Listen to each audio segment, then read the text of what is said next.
Sault Ste. Marie, a gateway to the true beauty of Northern Ontario. It stands as a reminder of what can be accomplished when exploration and excitement fuel the mining industry.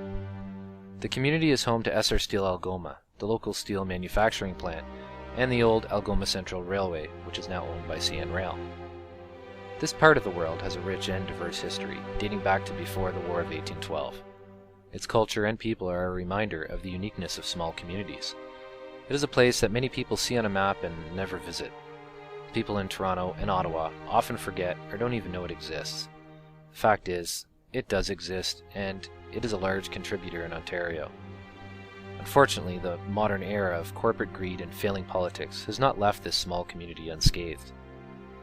The local unemployment rate continues to balance over the 10% mark. Mental illness and drug abuse are common. The seniors' population is abundant and have little income. Social spending keeps being reduced, and as Toronto and Ottawa grow, taxes increase for Northerners with little to show to their benefit. But as true Northern Ontario residents, we brave these modern social and political storms and pull ourselves out from under the shadow of change. We work hard to improve our economy and attract newcomers to the community. We promote tourism and outdoor recreation. Every year, hundreds of people come to visit our beautiful community, and a big part of our tourism comes from the old Algoma Central Railway and its famous tour train. For generations, people have been able to tour Northern Ontario through this historical section of the country.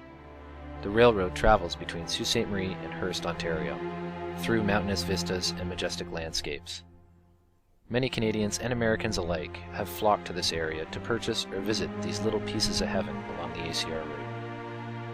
Tourism in remote areas has been brought to light for many newcomers as they are able to travel to remote wilderness destinations and enjoy some of the hidden natural resources this part of Canada has to offer.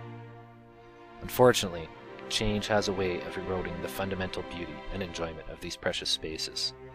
When money is involved, what matters most isn't small tourist lodges in the remote north or hundreds of people's homes, camps, and property. It's dollars and cents, and not a railroad in a small community that most Ontarians never think of. On January 28, 2014, it came to the local people's attention that CN Rail, owner of the old Algoma Central Railway, had announced that it will no longer provide a passenger train service to any destination along its railway as of March 31st. This huge blow to the local business and tourist economy couldn't come at a worse time for residents. It was not so many months ago that CN announced that the snow train would no longer be running as a tourist opportunity during the winter months. Track maintenance and improvements have never been an investment option for the organization, and as time passed, the tracks have failed and been filled with slow orders for the trains and sometimes cancellations. Passenger and duty fees have increased drastically to the point of scaring away future client base as well. With all of the problems CN Rail has had with their dangerous accidents in the past year, it is no surprise to local residents that CN would stick it to the little guy. After all, money is what matters, not people in today's society. So the question remains, how will this affect the local residents and economy, and what can be done about it?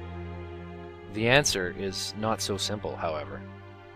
Some local residents may not notice its effect. I'm sure many will hear of their friend, brother, sister, or relative having to dig their way through several feet of snow to empty the contents of their camp before March 31st. Oh, did I forget to mention that in most of these remote areas, the only point of access to most of these properties is the train? Yes, people will need to empty their belongings or lose them.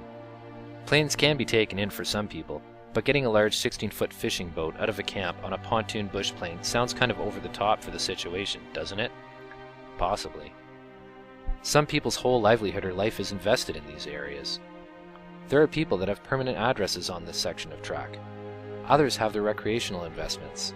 But these people live in the north, guaranteed that if there were a section of track that dropped Torontonians off in cottage country, and that was their only route, this passenger train problem wouldn't even exist. And there will be job losses as a result of this. It won't be hard stretched to see the local unemployment rate increase up to 15% due to job losses, lower tourism earnings, and reduced spending. That's almost 10% more than Canada's average unemployment rate, and let's not forget about Wawa and Hearst. Their fragile economies will feel this too. And what's worse is that the average people in this country won't even notice. It's more important to criticize a young pop star in the news than talk about the hardships that a small community is facing in today's society. The daily news report shouldn't be global news talking about celebrities, followed by Entertainment Tonight talking about celebrities, followed by ET Canada talking about celebrities. News is the filming of the human condition, the struggles of common folk, and the consequences, serious consequences, of corporate greed and government greed. Most of all, news, real news, is the truth. So, what can be done about this? I honestly don't know. Talk to your local councillors, talk to your MP, your MPP, contact your mayor, make a stand for the North, make a stand for our history and diversity. Make a stand for your beliefs, because honestly, everyone in Toronto and Ottawa could give a damn about any of that. We live in an age where money matters more than history or spirit, where people care more about what meaningless celebrities do than whether a homeless person you pass has food. We live in an age where a transportation system that built up this country is erased and replaced by red tape and politics. We live in an age where a couple small communities do still care about what matters. So let's stand up and take notice. Let's help our community be heard.